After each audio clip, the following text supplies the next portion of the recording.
Welcome back, YouTube viewers. Today, we'll dive into the fascinating story behind the Star-Spangled Banner. Let's transport ourselves back to September 14, 1814, during the War of 1812. A lawyer named Francis Scott Key watched anxiously as British warships bombarded Fort McHenry in Baltimore.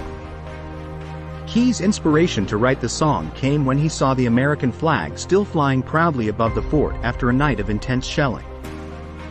Filled with patriotic pride, Key began penning the words on the back of a letter. Those words turned into a powerful poem, which he titled, "The Defense of Fort McHenry."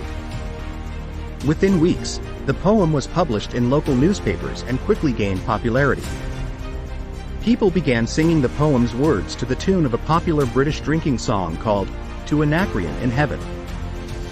With time, the song became known as the Star-Spangled Banner. It became a cherished anthem for Americans during times of celebration and mourning alike. It was officially adopted as the national anthem of the United States on March 3, 1931. President Herbert Hoover signed the bill into law, marking a significant moment in American history. The Star-Spangled Banner now represents the resilience, bravery, and spirit of the United States. When our national soccer team wins, when fireworks light up the sky on the 4th of July, we proudly sing our anthem. Francis Scott Key's words capture the essence of what it means to be an American. Thank you for tuning in today. Don't forget to hit that like button and subscribe for more historical stories.